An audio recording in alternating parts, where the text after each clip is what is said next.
Gue bikin video ini ya untuk kasih warning ke kalian semua. Ini terserah ya, lu mau percaya gue, lu mau denger, lu nggak mau denger ya. Tapi ini apa yang gue lihat yang sedang terjadi. Ada perubahan di dunia yang sedang terjadi. Yaitu gue selalu bilang dari 2 tahun sampai 3 tahun lalu ya. Kelas menengah itu akan hilang.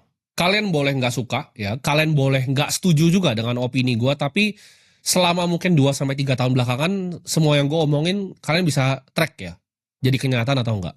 Era lu ibaratnya bisa hidup nyaman sebagai kelas menengah ya, lu bisa kerja biasa aja untuk mendapatkan rumah, lalu punya satu mobil ya, dan hidup nyaman bisa sekolahin anak-anak itu udah hilang. Makanya kalian mungkin ngerasa ketika kalian dapat saran ya dari orang tua kalian ya, dari orang-orang yang lebih tua ya, generasi-generasi sebelumnya, itu banyak yang udah nggak relate. Kenapa? Karena ketika mereka dulu jadi PNS, mereka itu bisa beli rumah ya. Gaji mereka tuh cukup untuk mereka bisa cicil tanah dan akhirnya lunas dalam waktu 20 tahun, lalu mereka bisa beli mobil gitu. Mereka bisa sekolahin kalian ya sekarang anak-anaknya. Jadi ketika mereka kasih saran ke kalian, ya itu banyak yang udah nggak relate. Kenapa? Karena gajinya nggak pernah naik, sedangkan harga kita lihat properti aja naiknya udah berkali-kali lipat. Dunia yang sekarang kalian lihat itu udah menurut gua nggak didesain lagi untuk adanya kelas menengah. Jadi ini tesis utama gua ya. Dunia ini akan dibagi menjadi 2 kelas, yaitu kelas para elit dan kelasnya budak nih gue sebutnya di sini. Ya. Jadi para elit ini akan jadi asset owner, yaitu pemilik aset, sedangkan nanti kelas budak ini nggak punya apa-apa dan mereka akan dipaksa untuk nyewa semuanya. Ya. Jadi akan jadi renting ekonomi. Ekonominya akan serba sewa. Mereka akan subscribe semua hidupnya. Ya. Mungkin sekarang yang lu subscribe itu baru Netflix ya. Tapi nanti rumah lu nggak akan bisa lu beli. Lu akan ngontrak ya, lu akan subscribe rumah lu. Lu nggak akan bisa beli mobil. Lu akan subscribe nanti ride hailing services ya.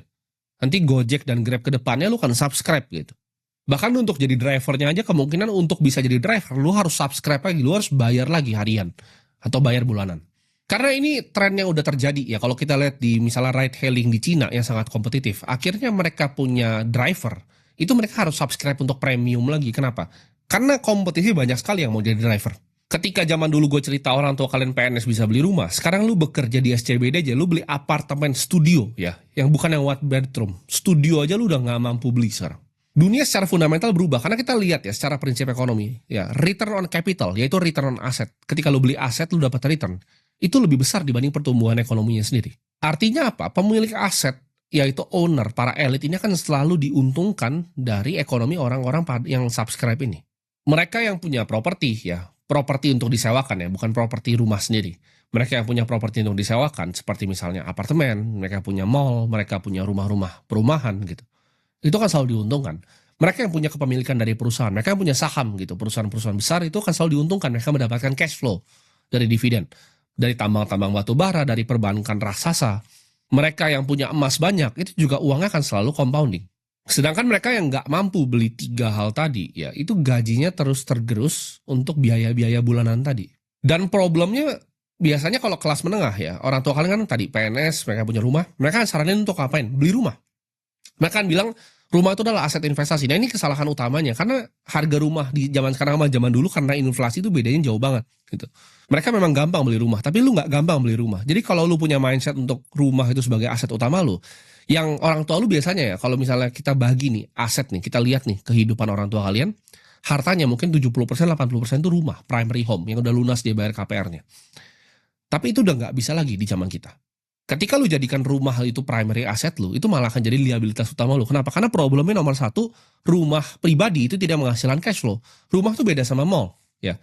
Rumah itu beda sama rumah yang lu sewakan ke orang lain. Sedangkan para pemilik perusahaan, ya, para pemilik kita sebutnya ekuitas di sini, equity, itu asetnya bisa bertumbuh 8-12% per tahun.